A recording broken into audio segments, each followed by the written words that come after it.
whenever you need it. Contact Provar Distributors Limited, 223-9438 to find a dealer near you. Oh gosh, this place hot.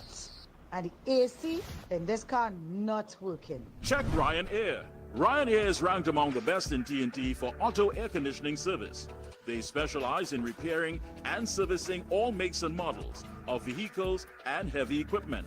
They also stock a wide range of parts.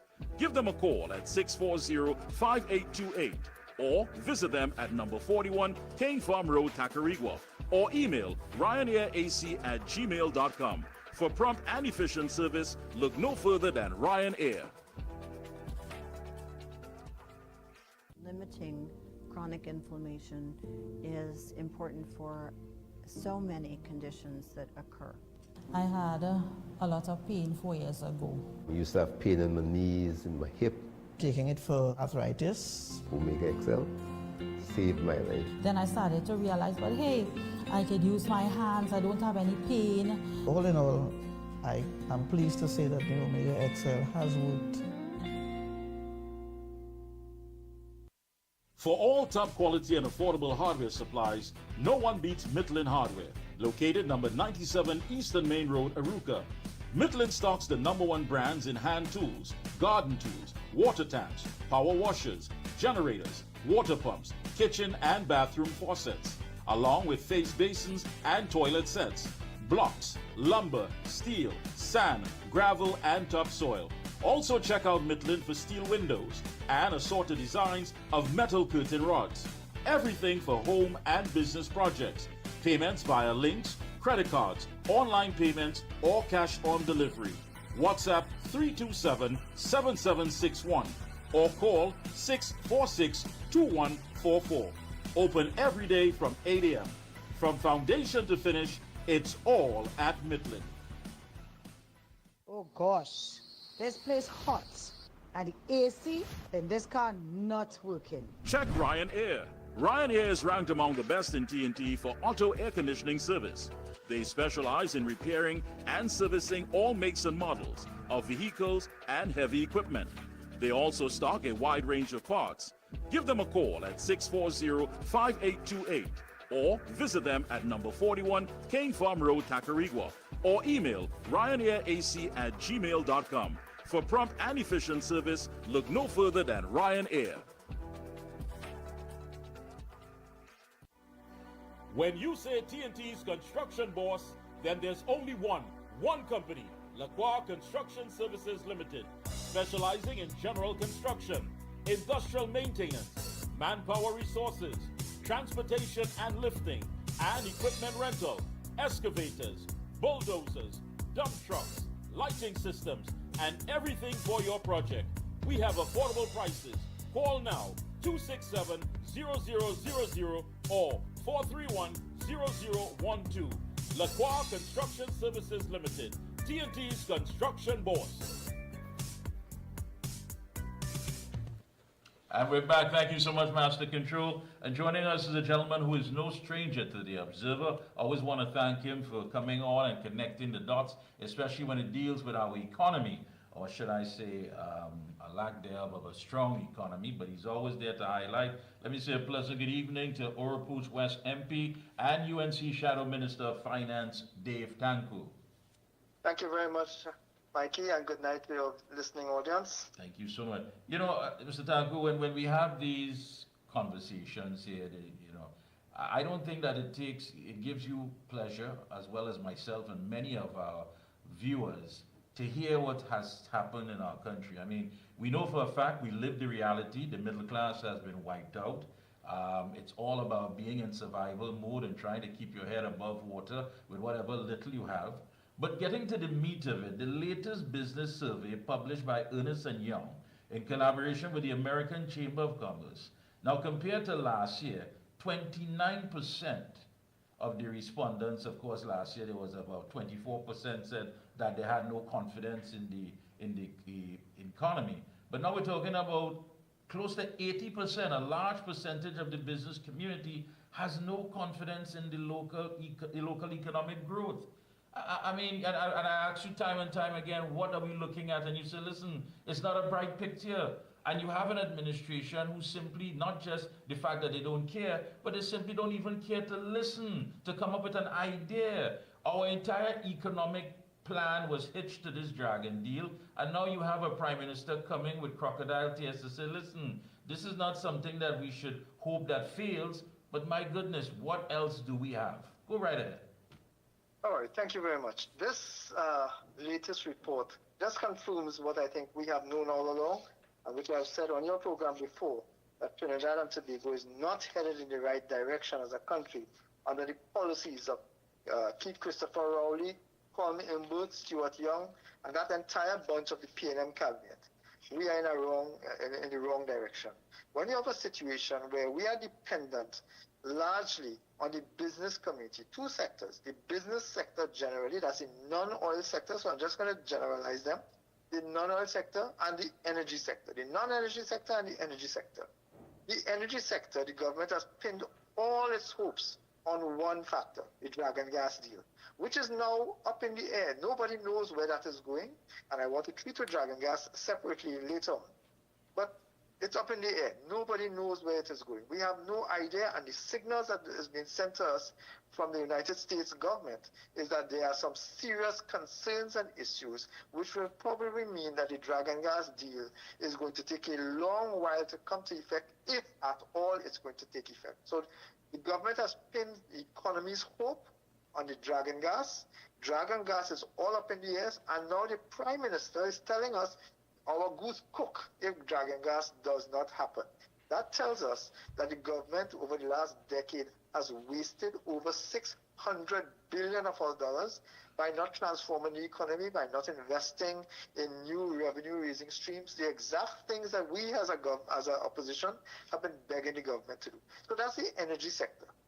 In the non-energy sector, we have small and medium-sized businesses, which are the largest employers, which generate the largest contribution to GDP outside of the energy sector.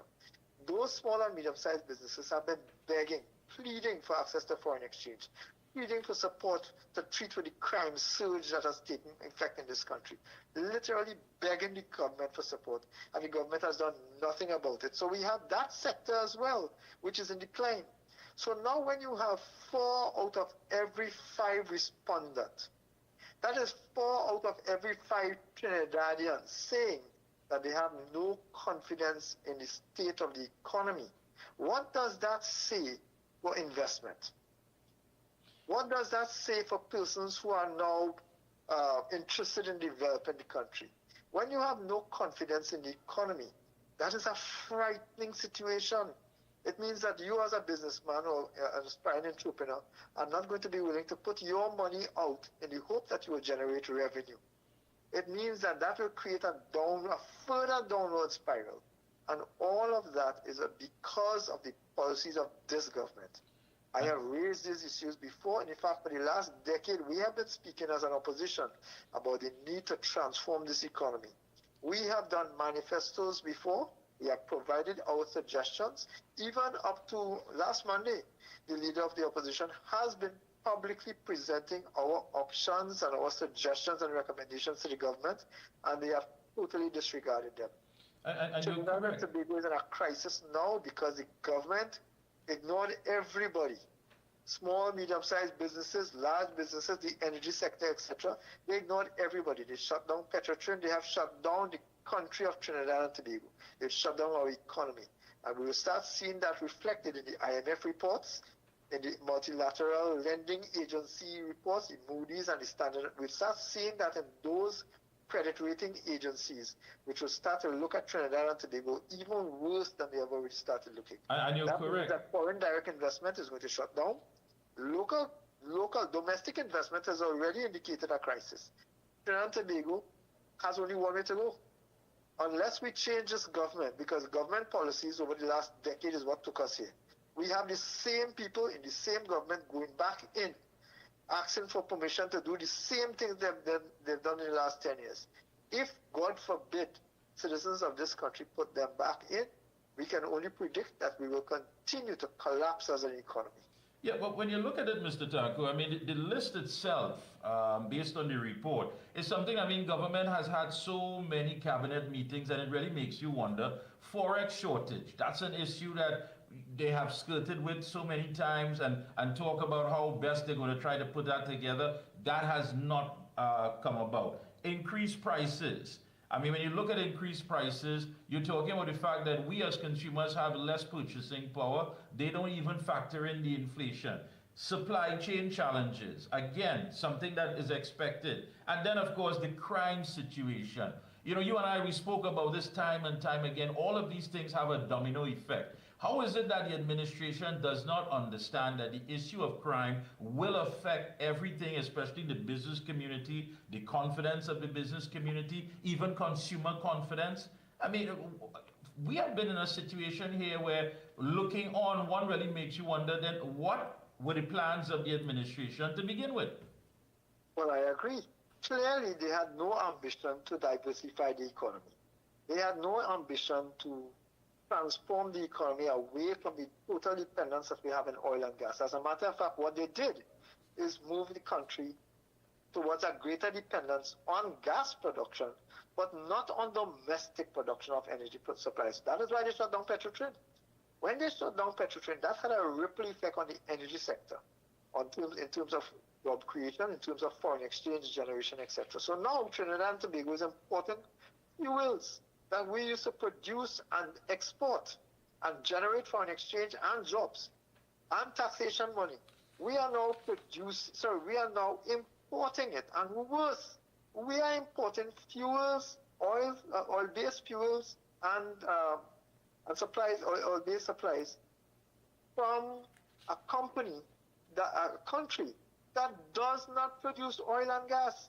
Imagine Jamaica is importing oil to make the products we import that we used to produce, and we were producing oil and producing the same fuel subsidies and the fuel supplements, etc.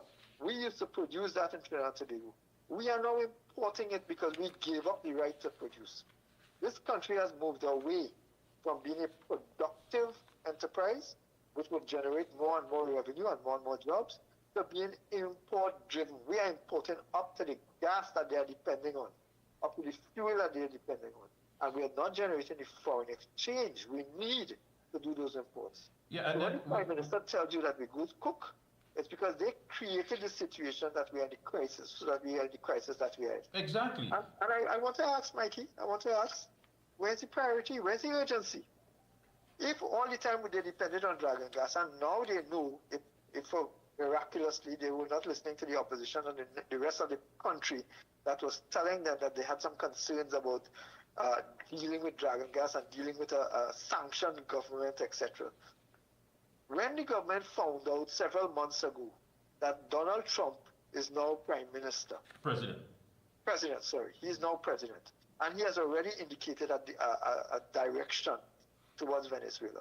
Shouldn't this government, a caring government, a practical government, call emergency session and say, listen, folks, how are we going to treat with this? We need to now start looking final, because we wasted 9 years and $600 billion. We wasted that in not transforming the economy. We need to do it now because our fears have now materialized. Dragon gas is now in crisis. When did this cabinet meet to discuss those priorities? Where are you seeing, Mikey, a resurgence of interest in generating foreign exchange in some other form or fashion, in giving concessions to businesses to operate, in giving concessions and support to the agricultural sector so we could cut down the $7 billion food import bill? Where's the urgency from the government in treating with crises that we are now confronted with, which we as an opposition was telling them before? I swear that this government was operating on autopilot, delusional. Nobody was at the helm. All they were concerned about is filling their pockets and the pockets of their friends and financiers. So we had ministers walking into cabinet and recusing themselves from cabinet hundreds of times so that they could make money while not taking care of the country's business. And clearly, this latest report says this is not a UNC report. This is a reputable enterprise. This is AmCham. That's right. Ernst & Young. This is in fact furthest away from the UNC. These are independent organizations that are now telling the country what we have been saying before, that people do not have confidence in the economy growing. They have no confidence in calm input. They have no confidence in the ability of this government to take this country forward and upward, because the trend has been over the last decade continuously downhill. They can hide behind COVID all they want, but we are now at a level which is still almost 20% lower in terms of our national production than we were in 2015. Everything is wrong with this. What is required now is for the government to man up, accept that they have been incompetent or unwilling, both of which are unacceptable, and move out.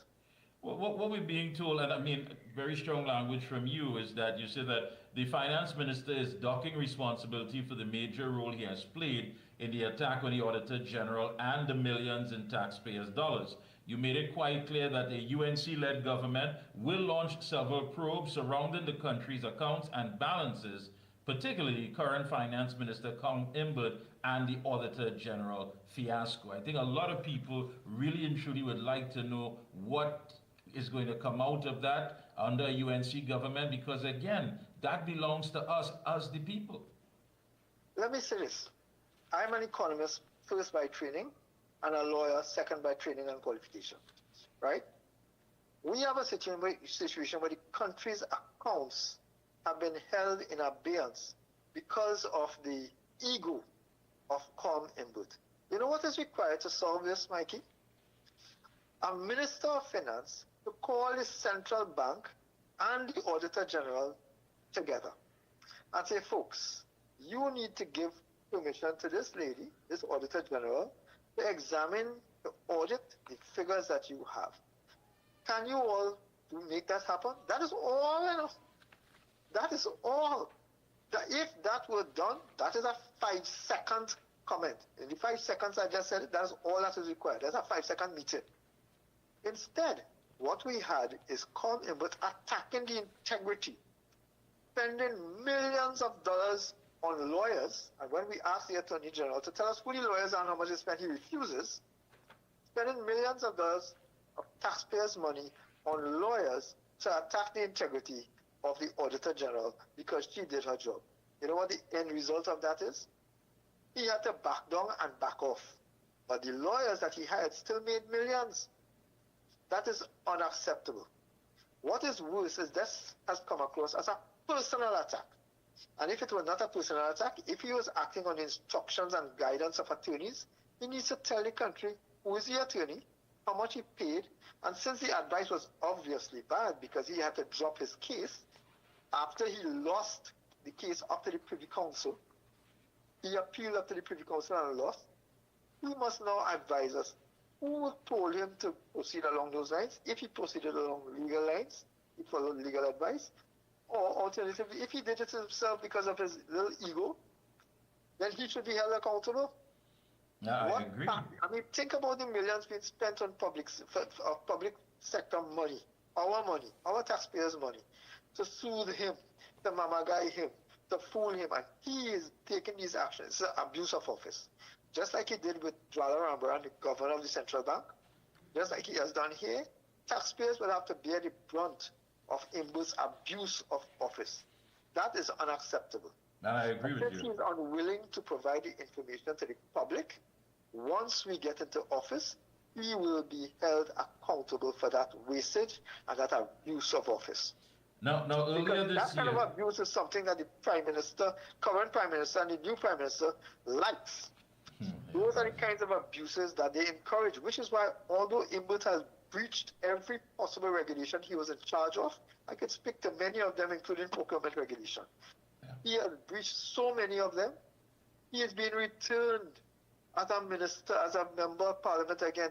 The PNM is reposing confidence in this man, who now 4 out of every 5 people are saying they have no confidence in, because the economy being in the state is in now is because of the government of Trinidad and Tobago and the policies implemented by Kong Imbert. and yet the PNM has confidence in this man to put him up for election again? Yeah, and it really makes you wonder. Now, earlier this year, you made a statement, of course, at one of the UNC Cottage meetings when you spoke about, you questioned the sale of state assets before the election. Now we're hearing about this Nigerian company that is going into a lease agreement with Petrotrin. One has to question whether or not they have the money to at least start the refinery again. And then to fact of the matter, so many shady characters, the fact that they were blocked twice from stock exchange commissions. They got away basically by the hook of a crook because the judge said that in Italy it was out of his jurisdiction. But it makes you wonder when they sit down and they try to lay out plans that, you know, to assist the people of this country. Is it that they only know crooks? Is it that they just gather with crooks? There's always some backroom deal. How come we could never hear about a deal above board that we can say, okay, it has a proven track record, it has been done somewhere in the world, this has been a success story, and now it's finally going to take place in Trinidad and Tobago? Why is it that there's always some cloud, some shady cloud that's always hanging over many of these deals? Well, Mikey, I cannot ask that question better than you have. Let's just take two topical issues right now: the sale of Petrotrin and the Dragon Gas deal. These are two of the largest deals that this government has been involved in. A couple of the others, the China Zhanghu contract that collapsed, multi-billion-dollar deal, etc. We'll treat with that at another commentary like this. But just those two, Petrotrin sale and the Dragon Gas, the two largest deals being made by this government currently. The Petrotrin deal is in the midst of a series of crises of confidence, transparency, and accountability. It cannot be that this government only knows criminals. It cannot be that this government only knows corrupt people. It cannot be. I refuse to believe, although the evidence seems to be clear, I refuse to believe that this government only knows people who are involved in bubble, that they could only engage in deals where things are questionable, where there are all kinds of issues between them, because both the sanctioned issue and this current sale of Petrotrin is premised on dealing with persons and entities and companies of questionable character. I signaled that this government was going to give this contract, this deal with Petrotrin, to this particular company. I signaled that maybe 6-7 months ago in the parliament, you know. Yeah. And I raised the concerns then that this company, just a couple of years ago, could not meet its statutory requirements and had to be delisted in their home country. Imagine now, this is the company that this government is dealing with. Now, I don't know the players in this company or in any of the other companies. What I'm curious about and what my concern is an article that I saw, I think, in today's Express, where a journalist is suggesting, should the government sell off more state assets? It is my view that on the brink of a general election, this government and no government will be involved in the disposal of state assets at this level, at this value, at this point. The leader has already indicated, the leader of the opposition has already indicated that we have significant concerns about how the government has treated with Petrotrin, and we will be looking at this thing. I predicted on Sunday when I did my press conference that there are going to be key players of this PNM administration that will face legal challenges, and do not be surprised if specific ministers find themselves on the inside of prison bars. Wow. I want to treat with this Venezuela Dragon Gas deal. Please, go from ahead. a finance perspective. Just from a finance perspective. Minister Young, a few days ago, told this country in a statement that, now, this is the man who's going to become prime minister. They're going to breach regulations and breach the constitution and breach the law, again, as usual, to do what they want to do. This is the man who Rowley, and I don't think it's the PNM, I think it's just Rowley, has selected to become prime minister. He said, and I quote, "Payments due to Venezuela consisted of a royalty, a special commission of 5%, surface tax and social contributions totaling US $1 million and a confidential signing bonus. The country today, Trinidad and Tobago, doesn't know whether this is a daily, monthly, or annual $1 million US. We don't know. Because last May, Young said that Trinidad and Tobago is already paying part of $1 million US per year in taxes to Venezuela. That's last year. He said part of $1 million US per year. 2 days or 3, in fact, about a week ago, less than a week ago, he said that payments were due to Venezuela, totaling $1 million. But let me tell you for what. I want to repeat for what. Royalty. Royalty is based on something that was given to us. How much gas we get from Dragon Gas here? Zip. None. Absolutely nothing. So what are we paying royalty for? A special commission of 5%. What is that special commission for? Who is it being paid to? And 5% of what? We are also paying a surface tax. What exactly is this surface tax? Who is it going to? And what is the value of that tax? And a social contributions totaling US $1 million. Who is the social contributions to? What is it for? Specifically, is Trinidad and Tobago taxpayer paying to do some social activity in Venezuela? Is it that we are paying some specific friend, family, or financier of the PNM in Venezuela or in Trinidad for Dragon Gas, which right now is nowhere in the mix? And there's a confidential signing bonus. Why are these things confidential? Who is receiving this signing bonus? You see, when we start talking about money, the government is saying things and then the media tends to not focus too heavily on it. Not a single media person, I don't know if Akash Samaro is not in the room at that point in time, but not a single media person has asked who getting all of this money from the government of Trinidad and Tobago and for what? What is the special commission of 5%? What is the social contribution? I mean, I shudder to think, because Trinidad and Tobago is in a social and economic crisis. I shudder to think that we are funding people on the PNMs, on the sanctioned government of Venezuela. Because when that comes out, that is going to show a complicit relationship between the government of Trinidad and Tobago, headed by Keith Christopher Rowley and by Stuart Young, who was the pioneer of this illegal deal.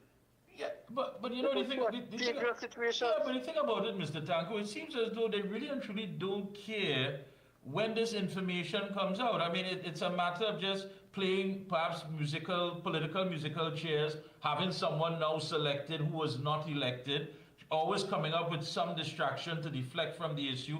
$1 million US. And one of the things that came out from the report with Ernst & Young in collaboration with the American Chamber of Commerce is that the forex shortage has been an issue. It has been a burden for the business community. You have people who bring in cars, begging for foreign exchange. You have micro enterprises, medium enterprises, and we are handing $1 million to a narco trafficking regime, and nobody's to ask questions about this? Correct. But you say people are bringing in cars and not getting money. You know who gets in foreign exchange easily? And I've raised this issue about the foreign exchange cartel presided over and facilitated by Calm Inwood. Big businesses, conglomerates, are getting foreign exchange easily. It is the persons who are importing the foreign used cars. The people who are importing the foreign used cars. You know who buys foreign used cars, my friend? You and I. That's right, the average man. Yeah. People who cannot afford to buy big vehicles, new vehicles, brand new vehicles will buy foreign exchange.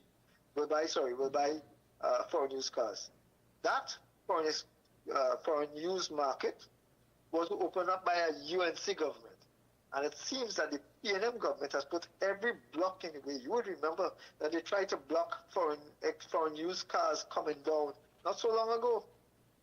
They tried to block it not so long ago, and now they found creative ways. They're starving the importers of foreign exchange because the benefit of these foreign used cars coming to Trinidad and Tobago falls to the pocket of the small man. A small man who could not have afforded a feeder could now buy a car and transport themselves, especially bearing in mind that the government sabotaged the transportation network of this country. They sabotage the network. Now they're saying too many cars on the road. But fix the transportation system. Exactly. These things are so straightforward, but they choose not to, because that will facilitate their friends. And the thing about, again, I mean, when the average citizen hears about the amount of money going here, and you have this lobbyist group in DC, what have we benefited from it? You have so many different things taking place. What do we benefit from these things? Oh my brother. That lobbyist group. Remember, we also have that in Washington, D.C., we have a high commissioner. That's right. Yeah, right? I'm curious.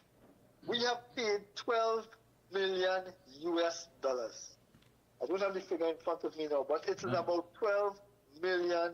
In fact, it is 12 million US. I'm counting because they're still paying him. 12 million US. We have people in this country who can't get 200 US when they want to travel. That's right. 200 US. 12 million US. And they have no linkage. They have no arrangements. They have no guidance that they have pushed the government towards. They have brought no foreign direct investment to this country. What exactly have they done for 12 million? Mind you, the Prime Minister, and I'm saying it publicly, the Prime Minister at another time had advised and reminded the country that this person was his friend. Yeah. He reminded him, he was boasting that this is his friend. So I want to know what these people have done, because if they were doing their job, then we would have had a presence in Washington now, discussing, negotiating, representing us in this conversation with the President of the United States and his administration now, so that we would not be petrified as we are now. The Prime Minister wouldn't have to say, our boots is cooked. You know, he wouldn't have to go down that road, because we would have been discussing in advance policies, programs, plans moving forward. But nothing like that has happened. So we are paying $12 million this lobbyist firm, and we have paid an ambassador, a high commissioner. We have paid officers to sit and live in Washington, D.C., and they have not done anything about it. We are in the worst possible position, with no space, nobody representing us. And the people who are supposed to be representing us, negotiating with the government of the United States of America to ensure that the OFAC license is extended and other arrangements for dragon gas, the very people, the Prime Minister who calls himself the best negotiator in the world, and the best salesman, who calls himself the best negotiator in the world, the best salesman in the world, those two people, instead of reaching out, forget the fact that they threw away $12 million US, and to people, to their friends who has done nothing. Instead of those persons reaching out to the government of the United States of America to say, listen, how can we work together to get this thing done? They are busy attacking, continuing the attack that they have attacked against Donald Trump and the current government of the United States of America. They openly attacking them. What do you think will happen? What are they positioned in this country? This Prime Minister, literally, I believe, it's sabotaging willfully. And it's not just him. It's the government of Trinidad and Tobago. Yeah. Prime Minister 1 and Prime Minister 2. Rowley 1.0 and Rowley 2.0, that's Stuart Young. Both are zero as far as I'm concerned. They are attacking the very same people we need to help us save Dragon Gas. The very same people that the Prime Minister is now saying, hey, if Dragon Gas is going through, we're in crisis. That's right. The people that we should be speaking to, we are insulting and abusing them. We're pushing them away instead of trying to bring them forward. That is the Prime Minister, that is the PNM sabotaging the future interests of this country, sabotaging the lives of citizens of this country. And their whole sets of actions are now compromising the integrity of persons who are seeking to travel. This PNM administration is costing this government. They've already cost us our financial and economic future by the overborrowing. They are now costing us our economic future, our business future, because they've compromised because of this, their policies, their trade policies, their business policies, their economic and monetary policies, they have compromised the business sector in this community. So we are not going to get foreign direct investment, and our largest source of foreign direct investment is where? Is from where? United States, That's our right. largest trading partner. Why would you pick a fight? Unnecessary, because there's no reason to pick a fight. None. Why would you pick a fight with the person on whom your lifeline depends? Yeah. The government, this government, is who has severed the lifeline of Trinidad and Tobago and holding on to a dream from Venezuela. Of something. I've got to ask you, any closing comments? Go right ahead. Well, that's straightforward. I think citizens of Trinidad and Tobago must appreciate that there is a solution. We are in a crisis now. We will not get out of this crisis if we depend on this government. We have solutions. The United National Congress has repeatedly, we have a macroeconomic master plan that we provided to the country 5 years ago. If this government had followed each of that, 5%, 1%, we would be in a better state because we talked about national transformation. The United National Congress of the last decade has been giving the government options, opportunities, recommendations to follow. We are now at a point where we know the government will not do better. They can do no better. They have already set their course. We are already clear as to what they will deliver. This country can no longer afford to go downwards. We must lift ourselves. We must build this country. This country has tremendous potential to move forward and upward. There is a plan. The United National Congress has given to the population multiple examples of that plan. We are finalizing our manifesto, but our manifesto is already materialized. We have already seen it put out by the leader of the opposition and others. The manifesto is just a printed version of what we have been saying all these years, offering solutions. If for this country to breathe, is to remove the knee of the PNM from our necks. We can do better. I have the greatest of faith that citizens of Trinidad and Tobago know that we can and we must do better. Yes, and that they will vote overwhelmingly for a chance to rescue Trinidad and Tobago. We only win when the UNC win. And when the UNC win, everybody wins. Thank you so much. Thank you so much for linking with us this evening. Do enjoy the rest of your evening, and we will be checking in with you periodically. Best of luck to you and the entire team. Thank you so much. Thank you very much. My blessings to you. Blessings to you. So there you go, folks. That was Oropouche West MP and UNC Shadow Minister of Finance. That's right, Dave Tanku, weighing in on quite a lot. Going to take a short break and come back, of course, with UNC candidate for Aruka Lupino, Dr. Natalie Chaitan Maharaj, right here on The Observer. We'll be right back. The Excel brand delivers quality service. I would recommend Omega Excel to everyone. Take care of yourself, take care of your health with Omega XL. If Omega Excel works for me, it will work for you. Over a period of time, I started feeling stronger in my knee where I could add more pressure. For all top quality and affordable hardware supplies, no one beats Midland Hardware. Located number 97 Eastern Main Road, Aruka. Midland stocks the #1 brands in hand tools, garden tools, water tanks, power washers, generators, water pumps, kitchen and bathroom faucets, along with face basins and toilet sets, blocks, lumber, steel, sand, gravel and topsoil. Also check out Midland for steel windows and assorted designs of metal curtain rods. Everything for home and business projects. Payments via links, credit cards, online payments, or cash on delivery. WhatsApp 327-7761 or call 646-2144. Open every day from 8 a.m. From foundation to finish, it's all at Midland. You can hear it. And we are back. Thank you so much, Master Control.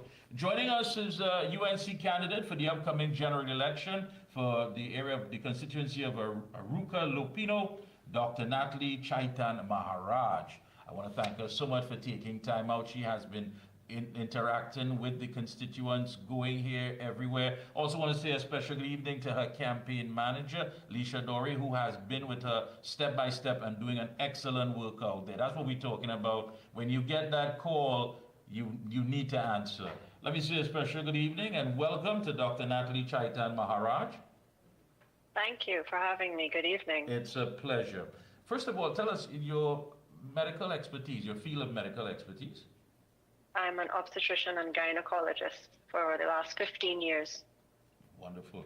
And I want to ask you this, of course, and I'm sure everyone wants to know, those who have been seeing you moving about and what have you, who is Dr. Natalie Chaitan Maharaj? I am you. I am one of my constituents. I am a mom with young kids. I am a woman trying to feel safe in this country and my community. I'm a working professional trying to make this country better, helping people right now, one at a time with my two hands, hoping to help on a much greater scale at a policy making level. That's what makes me happy. That's what makes me sleep at night. Now, when you're out there interacting, as you do basically every day, and you're talking to the constituents, what stands out most of all? I've done a couple walks in the constituency so far, and I keep hearing the same issues, the same concerns from the constituents.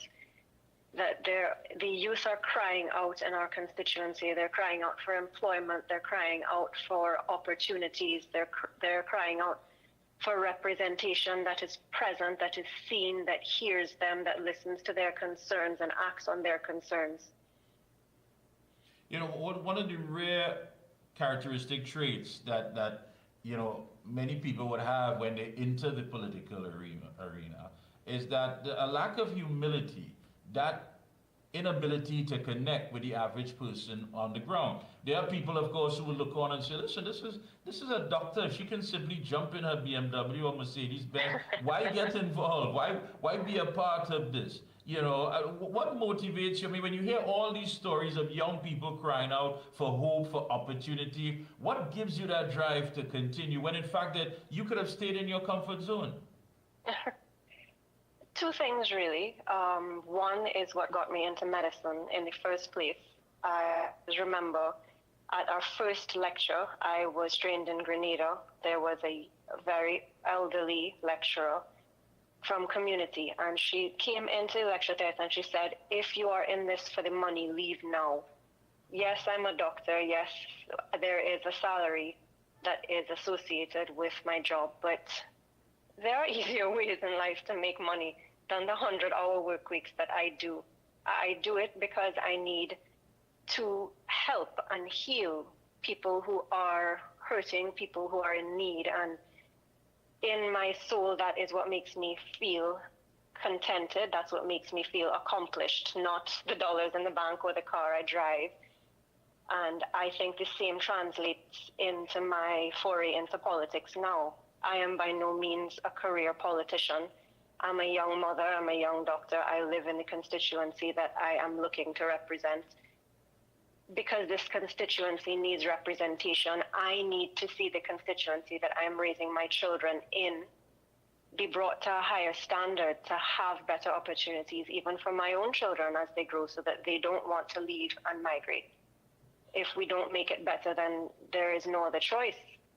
But what about the mothers in my constituency who don't have that option for their children, who can't let them go abroad to be safer and have better opportunities? I have to think about those moms as well, and I have to help them. You know, again, you know, that's quite one, really and truly, that shows really and truly your connection with the people. Why the political ideology of the UNC? Why did you embrace that? Well, I've told the story a few times, so I don't want it to get old, but my first memory of anything political was in primary school. I'll give my age away there, where Mrs. Kamla Prasad Bisesa was then Attorney General, and she came to our school. And I saw this powerhouse of a woman, and she lit the passion in me that me as a woman, I can achieve anything. I can reach high places as well. So I've always admired that. And then also, as far as this political party's agenda goes, if it wasn't for this party and their years in power, I wouldn't be where I am. I don't know who would remember that the GATE program, the first iteration of the GATE program, was dollar for dollar back in 2001. That's what helped me to be able to go to medical school, to get where I'm from, because I am from humble means in deep countryside. My mother had no means of being able to pay that kind of tuition that in those days would have been only for middle class and upper class to be able to send their children to medical school. So I owe everything I have, everything I have become, essentially, to this party. Yeah. You know, when you get into the political arena, of course, people would tell you that sometimes it gets nasty, sometimes it gets dirty. Do you ever be deterred, or do you feel a sense of pain when you hear people may go about creating some false narrative, something about you slinging mud, things that you know that are totally fabricated, but yet still they say it with such bold confidence just to get at you? Does that affect you? Not at all. I am a young woman. I'm a working professional. I have achieved a lot for my age. And as a woman in a professional setting, any other woman would be able to relate that there's always mudslinging, there's always rumor, there's always nasty things to be said about how she got there and what she deserved and what she didn't deserve, and there's always a glass ceiling to break. None of that is new to me. None of it is unexpected. None of it will make me shy away from this endeavor. Well, I gotta ask you, I mean, really and truly, you know, do you have that support, that system?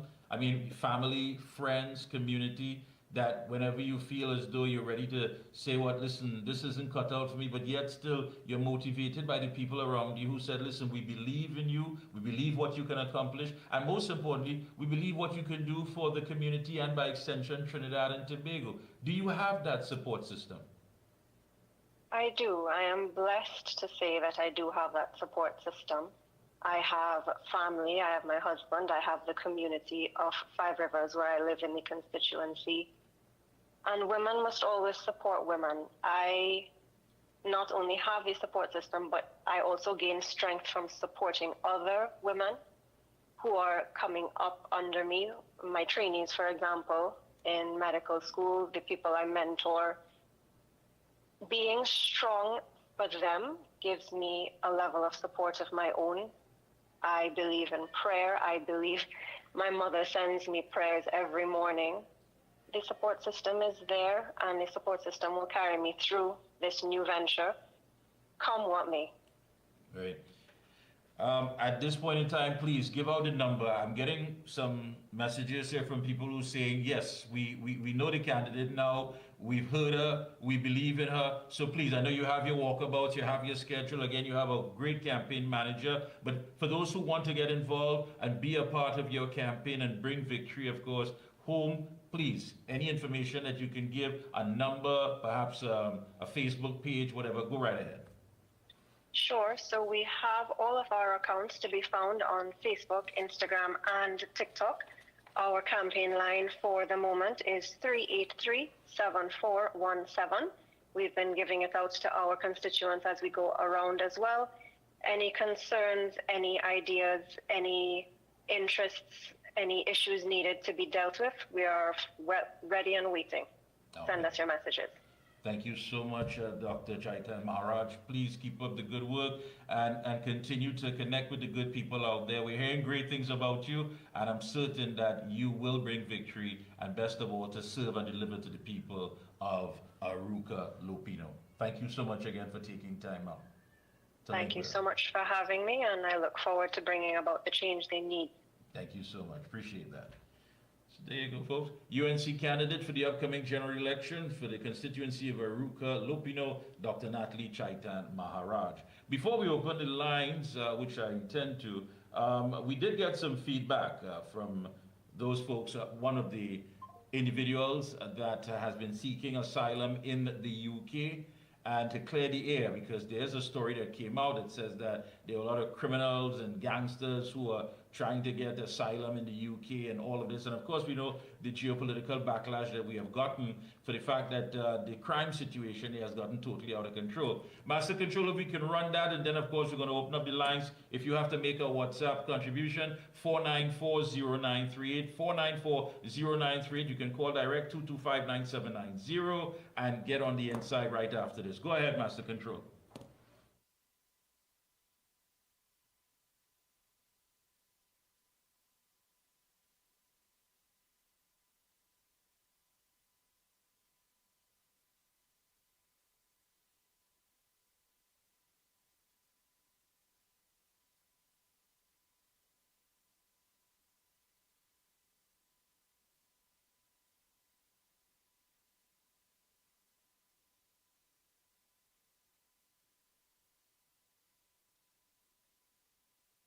For all top quality and affordable hardware supplies, no one beats Midland Hardware. Located number 97 Eastern Main Road, Aruka.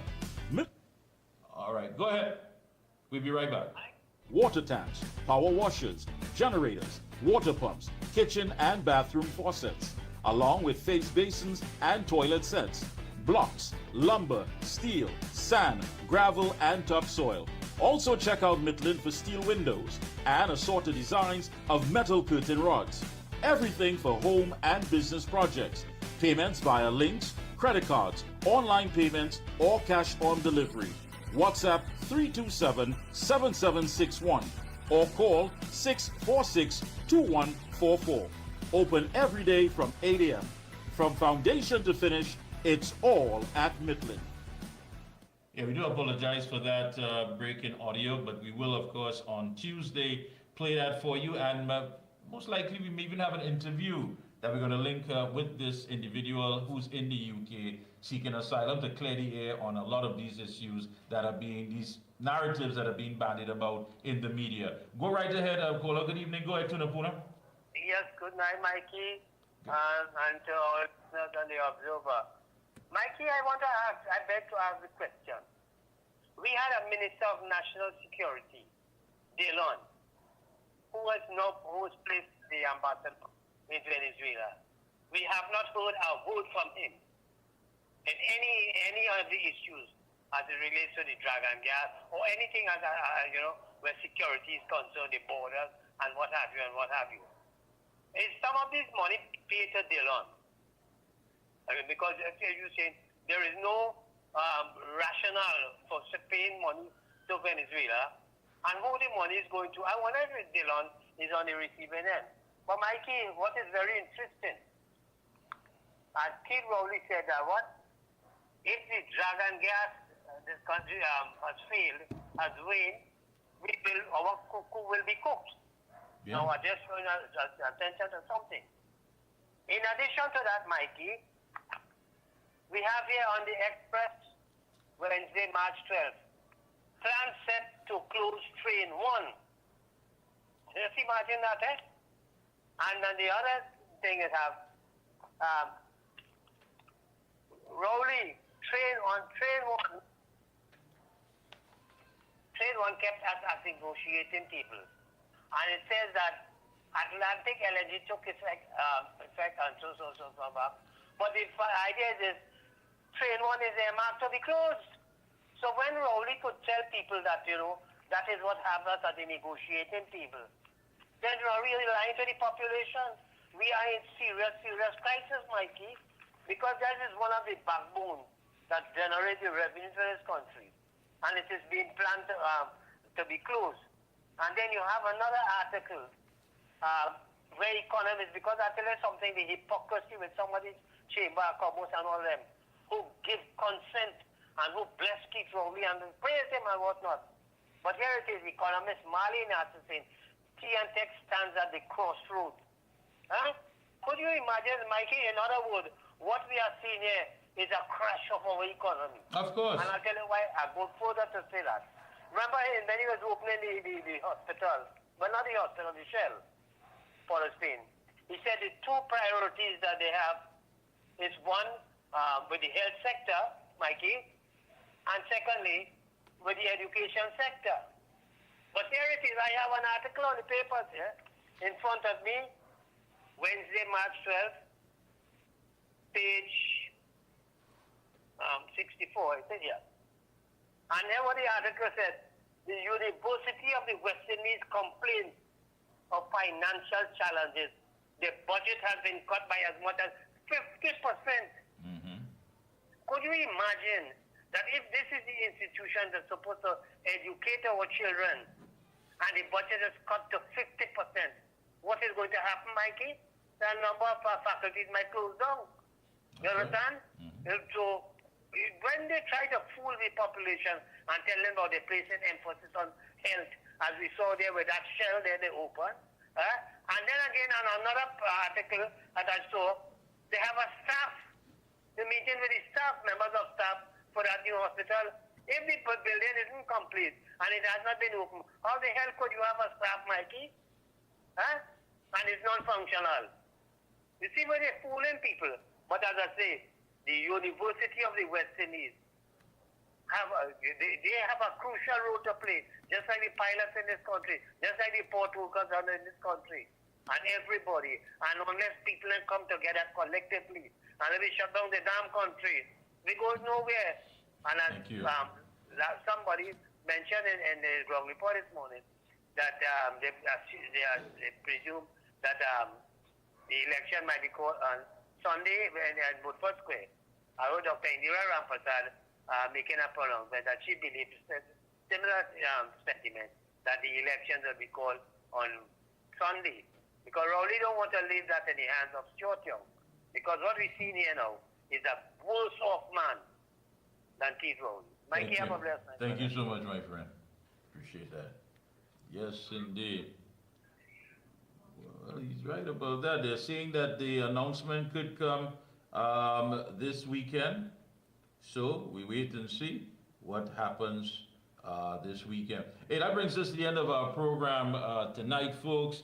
Again, I do apologize for that technical issue with the audio, but I will, of course, be bringing to you that entire issue with one of the asylum seekers in the UK, clearing the air on the issue. And there are some other folks that have been making it quite clear we had to leave, we had to run because our lives were threatened, the lives of our family was threatened, and it's really bad. But, you know, looking at this latest business survey published by Ernst & Young, a very reputable company, in collaboration with AmCham, the American Chamber of Commerce, it really makes you wonder. I mean, we have to get our hands on it's really, really something. I mean, shortage of Forex, increased prices, supply chain challenges, and of course the crime situation.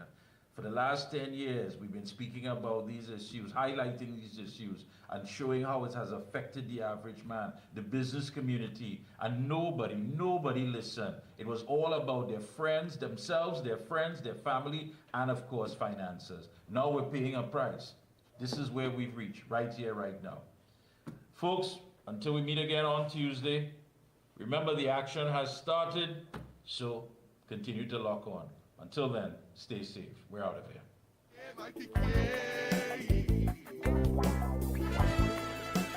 The Observer.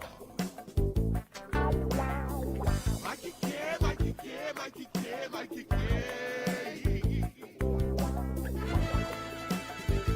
The